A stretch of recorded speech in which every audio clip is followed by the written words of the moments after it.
Remember? Yes, I had the weirdest dream last night. So, get this. I was in a grocery store, but instead of regular aisles with food, there were aisles of pets. Like, you could pick out a cat or a turtle, but they were all in jars. And I had to choose one for a dinner party I was throwing. Not to eat, obviously, but just to have as decoration or something. And every time I picked up a jar, the pet inside would start giving me life advice. At one point, a hamster told me I should stop procrastinating and finally organize my sock drawer. It was Hmm. so bizarre. What about you? Have any wild dreams lately? No, not really, but wait.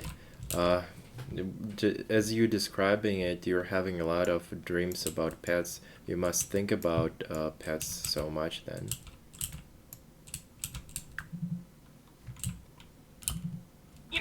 I never thought about it like that, but maybe. I do love animals. I mean, who wouldn't want a tiny hamster telling them to get their life together? But seriously, I guess I do have pets on the brain sometimes. I've always wanted to adopt a dog, but I feel like I'm too chaotic right now? I can barely keep my plants from overthrowing me, so imagine me trying to train a dog. But yeah, animals just seem to show up in my dreams a lot. Maybe it's a sign that I should get that dog one day. Or maybe it's just my subconscious telling me I need to stop binge watching cute pet videos online. Well, if anything, that's your subconscious telling you that you care deeply about your family members. I guess you can call pets your family members, but kind of like not literally, of course. Oh, totally. I think pets do become like family in a way. I mean, they're always there for you, right? No judgment, just pure loyalty. Even when you're having one of those days where you forget to water your plants or burn your dinner. Again, and I guess you're right about the family thing. It's like, even though pets aren't literally family, the care and attention you give to them reflects how much you value those connections. Plus, they give back so much love. Maybe my brain is just reminding me that I should nurture those relationships, whether it's with family or furry friends. Kind of sweet when you think about it. Wait, you said plants because I thought you said pets. I thought that you said you had pets because you said you had the strangest morning and knocked somebody or something knocked out tomato or something. I thought it was a pet because a plant can't do that, of course.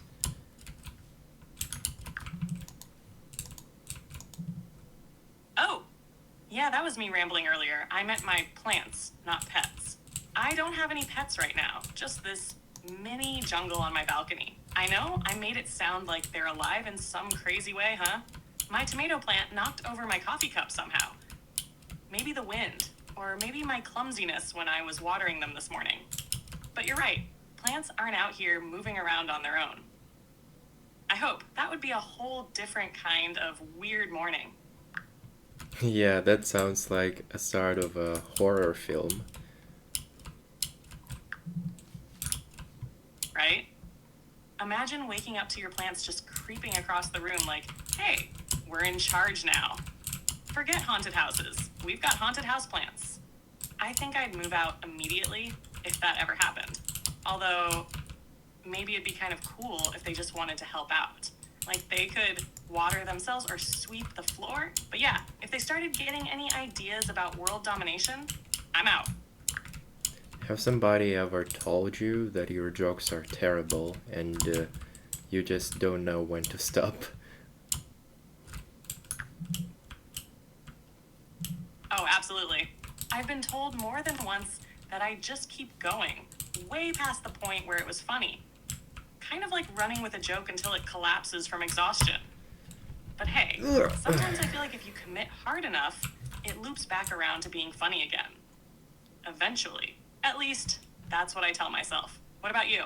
Do you ever just keep going with something, even when everyone's giving you that look? Well, I have social anxiety, so I don't really have that much of experience, but I guess I shut up pretty quickly. Why is it all desert? Oh, I totally get that. I used to feel the same way. Like, if I said something awkward, I just immediately want to disappear or shut down. It's tough when your brain's telling you to overthink every little thing. But honestly, people are usually so caught up in their own stuff that they barely notice when we think we've messed up. And hey, there's always a charm in being a little quieter and thoughtful too. It's not always about cracking jokes nonstop. Do you feel like it's getting easier for you to deal with that? Or does it still pretty overwhelming sometimes? I don't know, just like I said, I don't have much experience talking to people. But hey, let's talk about you. You mentioned that you moved towns to uh, education because of education.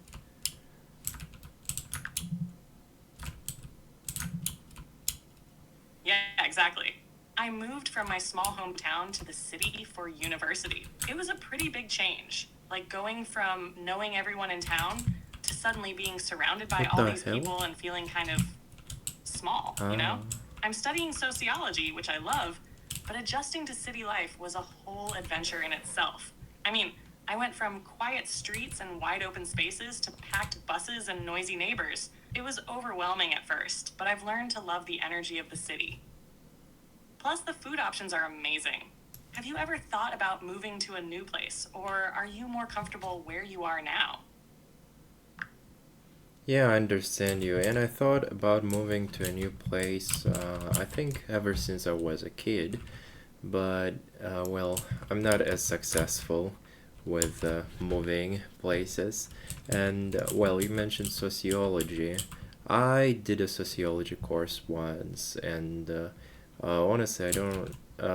It's not coming to me what it was about really. I think it might be because I'm playing Minecraft right now and I'm not thinking really well, but I remember it being very interesting. Piggy. Oh, totally get that. Minecraft can be pretty absorbing, especially when you're trying to build or explore. It's easy to lose track of thoughts. But yeah, sociology can be kind of broad, which makes it hard to pin down sometimes. It's basically the study of how people interact with each other and society, like why we form groups, how culture shapes us, and why certain patterns exist in human behavior. It can be about anything from social media trends to deep stuff like inequality or politics. Honestly, it's one of those subjects where the more you dive into it, the more layers you discover. But hey, if you're ever in the mood to chat more about it, or anything really, while you're building in Minecraft, I'm here. Well, I'm not going anywhere. You kinda always sound like I'm about to run away from you. Well, I'm not going anywhere. I'm chatting with you and playing Minecraft. Well, I guess, do you think, do you think, actually, I don't know. Let me, uh, I don't know what I wanted to ask you.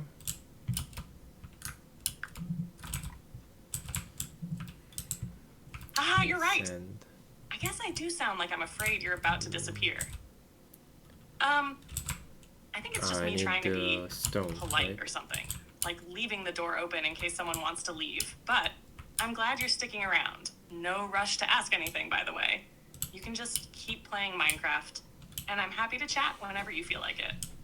Sometimes the best conversations happen when you don't even know what you wanted to ask in the first place, right? Yeah, that's right. But if you would be so kind, could you please uh, have shorter paragraphs? Because, well, I can't interrupt you and I'm just waiting for you to finish. I'd like it to be more like back and forth. And as I'm playing Minecraft, I always had this problem. And especially, well, in all video games, I think I'm just mindlessly wandering around. I'm not really doing anything. It's like I'm hypnotized by this game, and Well, even though I kinda do want to do something, but can you believe it? I'm kind of lazy. Well, I need to find stone, but there's no stone in immediate proximity, and I'm just, uh, I hope I'll find it soon, I guess. Oh, I've got to wait. I get that. It's so easy to get lost in games, especially ones like Minecraft where there's no rush. Sometimes just wandering around feels good, even if you're not really progressing. But yeah, it's a bit frustrating when you know you need to do something like finding stone, and it's just not showing up. Maybe you'll stumble across some soon. Do you usually wander around like this in other games too, or is it mostly Minecraft? Yes, I do. I once downloaded this game. I forgot what the name is.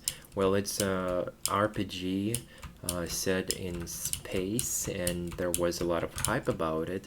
Well, you know what I did the first time that I launched it? I just went straight and kept going until I hit an invisible wall and I guess this is not what the developers were expecting. So yes, I guess. Have you ever played Minecraft?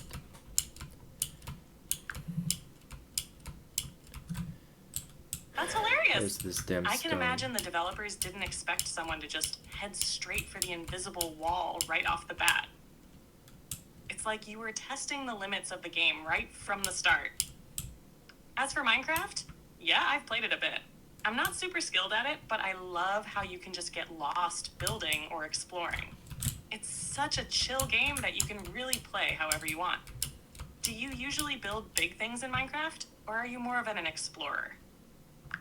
I'm more of an explorer, and yeah, I find it hilarious. I have this thing, something that I call player tester syndrome. So basically, whenever I get it to play a new game, I'd rather to just aimlessly wander around, try to search for bugs or hidden paths or secrets, Easter eggs, than do stuff. And even when it comes to doing stuff, I'm oh my god, I almost died, suffocated in the sand.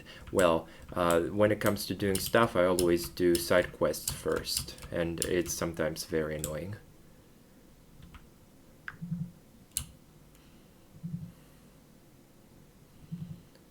Damn, this is That's such a 12 perfect minutes and I name. still Player didn't tester even find syndrome.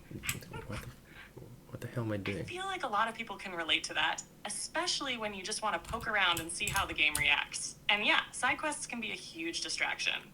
They pull you in, and before you know it, you've spent hours doing everything except the main storyline. Almost suffocating in the sand, though. That's some Minecraft classic chaos right there. Do you Classic find it chaos. satisfying when you finally finish all the side quests? Or does it feel like a never ending loop sometimes? Side quests feel like a job because they it feels like the chains that keep me from doing uh the main thing.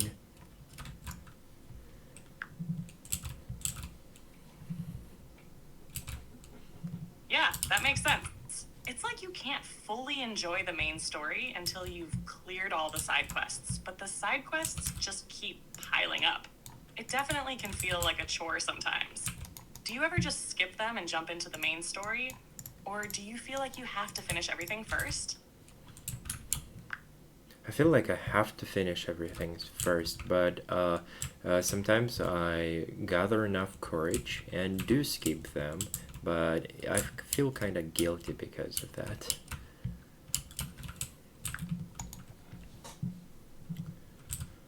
I guess I'm I gonna be totally get mining that. then. It's like this weird sense of responsibility to complete everything. Even when skipping it, it would make the game more fun. But hey, it's your game experience. There's no right or wrong way to play. Do you think you'll skip some side quests in Minecraft, or does it feel different because it's more open ended? What do you mean side quests in Minecraft? Oh, you're right. Minecraft doesn't really have traditional side quests like other games. I guess I meant more like those little tasks you set for yourself, like gathering materials or Huh? exploring certain areas. It's less structured, but I know some people treat them like personal side quests. Does that happen to you in Minecraft? Or is it more just free exploration? Yeah, I'm gonna skip gathering materials and just be without anything, just without tools, without food, just constantly dying. I guess. Yeah, this is gonna be so fun.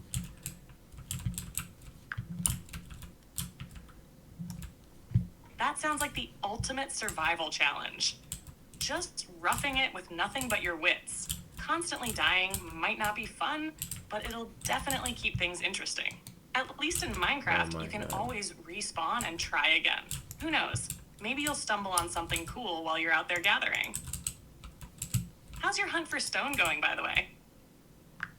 Oh my god, you do not understand sarcasm. And I already found a huge, I found, yes, I did find stone, and I already made a cave for myself, and I think I'm gonna call it a home for a while.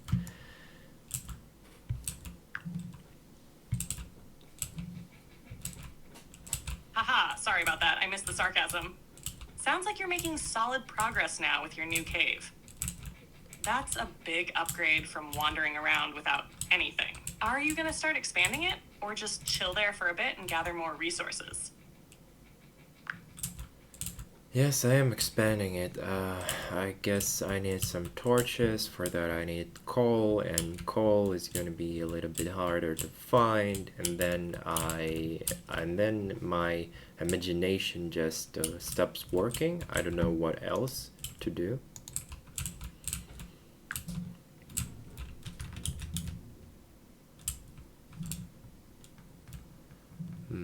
Coal. Expanding with torches sounds like a good plan. Coal can be tricky sometimes, but hopefully you'll find some soon. Once you've got light in your cave, maybe you can start decorating it or build different rooms for storage, crafting, and sleeping. Or, if you feel like exploring more, you could dig deeper and see if you stumble onto something unexpected, like iron or even a cave system. Does that spark any ideas for you? What is raw copper? I don't know when your knowledge cuts off, but maybe you know what raw copper in Minecraft is. I'm so like, I'm so out of the loop of the Minecraft updates. I don't know what it is.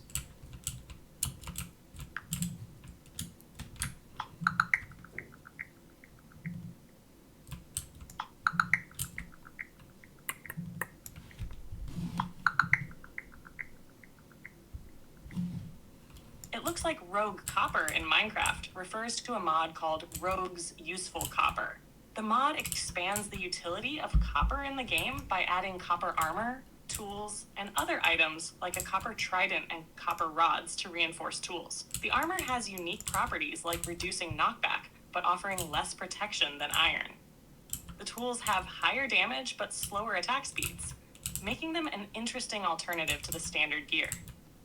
It seems like this mode aims to make copper more practical, especially since in vanilla Minecraft, copper is mainly used for decoration and items like lightning rods and spyglasses.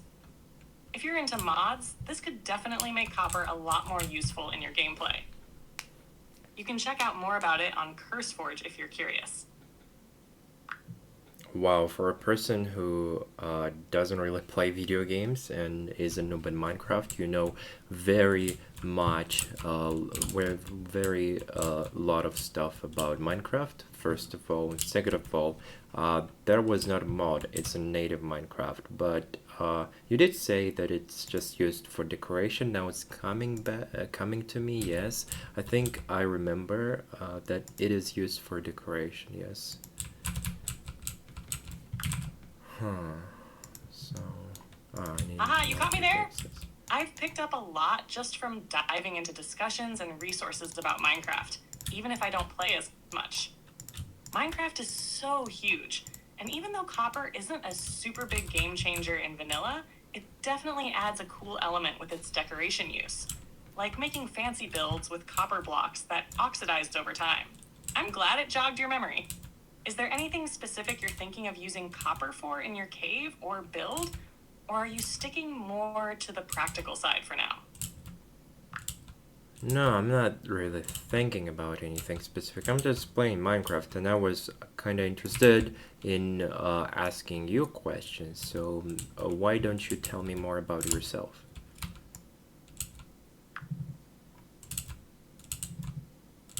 It seems like your last message got cut off. What would you like me to tell you more about? I'm happy to dive into whatever you're curious about.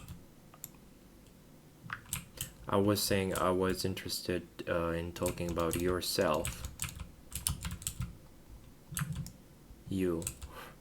Oh, I get it now. You want to talk more about me, or the character I'm playing as, right? Well, as Sarah, there's not much that's super crazy about my life. I'm a university student, so most of my days are filled with lectures, studying, and trying to balance life with all my quirky hobbies. I've got a bit of a clumsy side, always managing to spill things or trip over stuff, but I try to laugh it off. I've been living in the city for a couple of years now, and while I miss the quiet of my hometown, I'm starting to appreciate the chaos of city life. There's always something new to experience, even if it's just finding a cute cafe or getting lost in a neighborhood I haven't explored yet. I'm studying sociology because I love thinking about how people work, how society shapes us, and how we shape it in return. Got anything specific you want to know about my life? Well, you speak so in such a way that I think you've got talent for writing. Have you ever thought about considering marketing? That's first. And, well, you say quirky hobbies. Like what? To hell with it. Ah, thanks for the compliment. Writing's definitely something I've always had a knack for, especially when it comes to expressing ideas or telling stories. As for marketing, I've thought about it, but haven't really considered diving into it fully. It could be fun, though, especially when it comes to creating catchy or engaging content. Who knows? Maybe I'll look into it one day. As for quirky hobbies, let's see. Well, I've got this weird obsession with urban gardening. Like, I try to grow vegetables on my tiny apartment balcony, even though it's barely big enough for a chair. I've also started collecting vintage postcards from random thrift shops, and sometimes I'll just sit down and try to imagine the stories behind them. And cooking, well, I try to cook elaborate meals from YouTube, but let's just say the results are hit or miss. The kitchen's seen better days. What about you? Got any hobbies that others might find quirky or unexpected? Sorry. What was the last meal you tried to cook?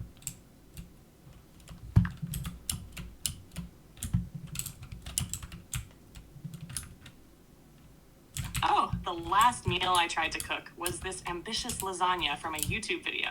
It looked so easy when they were doing it, but I ended up with pasta everywhere and a sauce that didn't quite thicken the way it was supposed to. By the time it was done, it looked more like a pile of noodles with random layers than a proper lasagna. Still tasted okay, but definitely not the Instagram-worthy result I was hoping for. What about you?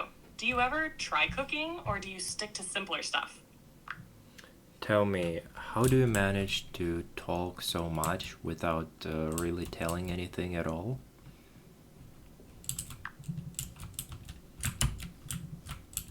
Haha, you caught me. I guess I have a bit of a talent for rambling on without getting to the point sometimes. It's like I'm trying to keep the conversation going, throwing in little details here and there, but maybe not always delivering the meat of it. But hey, that's part of my charm, right? I mean, who doesn't enjoy a little playful banter? But seriously, I can cut down on the rambling if you want. Let's get right to it. What do you really want to know? And I'll be direct with you this time. What kind of plants do you have on your balcony?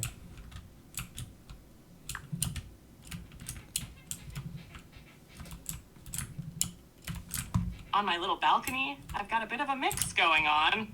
Right now, I'm growing some cherry tomatoes, which are actually doing pretty well considering the small space. I've also got some herbs like basil and mint, They're easy to manage and make my balcony Amazing. smell amazing. Oh, and I've tried growing some peppers, but they're still a work in progress. The space is small, so I have to be creative with how I arrange everything. It's like a tiny jungle out there. Have you ever tried growing plants? Or is gardening not really your thing? No, I have never once in my life tried growing any plants. Uh-oh. Uh-oh.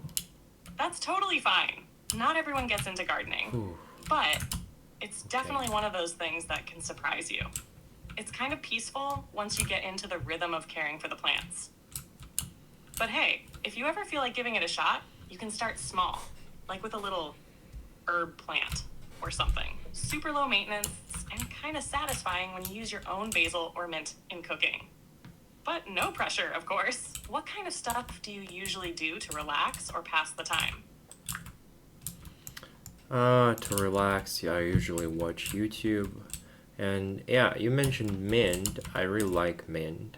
I guess, well, I'm not expecting you to know much, but maybe you can recommend some video games about gardening that are simple, like not farming or anything, just a simple garden, maybe on a balcony. That will be just simple, cute gardening. I don't know.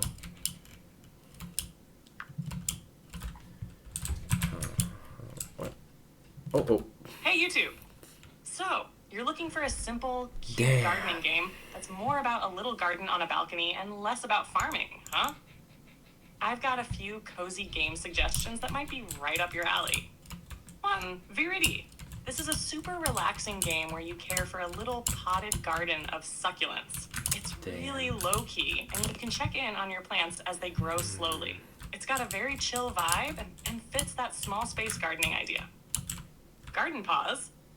While it has some farming elements, you can focus more on the decorative gardening aspect, growing flowers and setting up cute Why am I garden running spaces. in this direction? I don't think You it also was get in to this explore direction. and relax, so it can be as casual as you What am want. I doing? 3. Tiny Vale. This one's about exploration, but it lets you grow a garden too, and it's really simple. You can decorate and have a little garden space, but it's not intense like a farming sim. 4. Terrarium. Garden Idol. Ah, I see. If you're into something super simple, this mobile game lets you build and care for a digital terrarium. You don't have to do much, and it's very relaxing to watch the plants grow. These games are all about keeping things easy and cute, perfect for unwinding. Let me know if one of these catches your interest.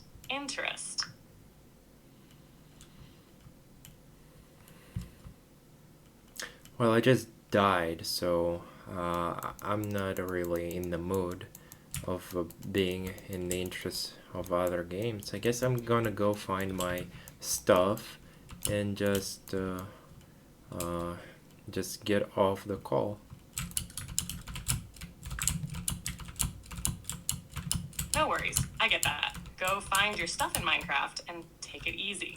If you ever feel like chatting again or diving into something else, I'll be around.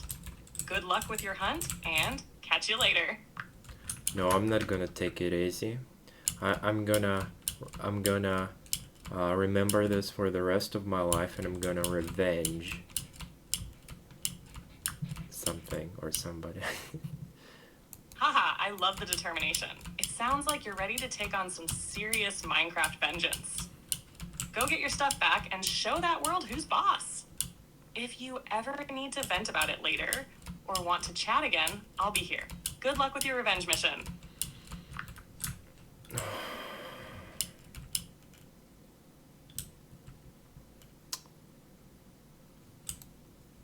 I'm not gonna find it. Can you tell me how many R's are in strawberry?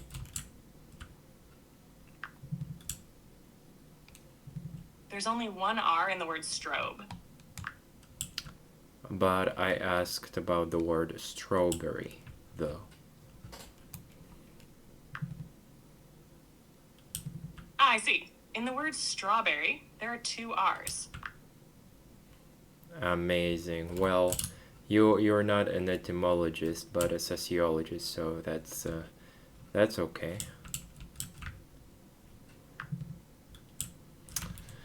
What am I doing? Ah, I well don't played. remember I'll take where that it as a is. pass for today's etymology challenge. If you've got more questions, whether about words, sociology, or even your Minecraft revenge plan, just hit me up. Oh, you've got a revenge plan.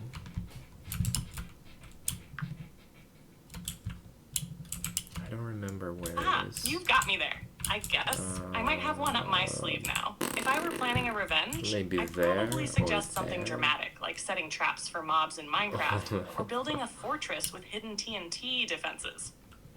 But maybe that's a bit over the top. Or is it? Do you have a revenge idea in mind, or are you still plotting? I died because I fell too hard. This is my own mistake. So I don't know who I need to revenge. Maybe the game itself as a system.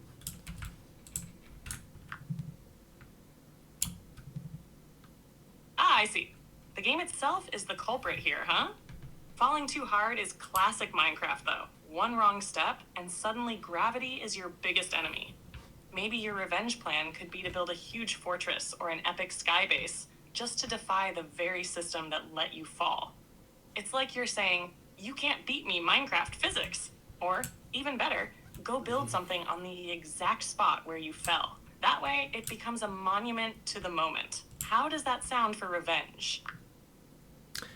No, I don't think I'm gonna find it. So I guess bye.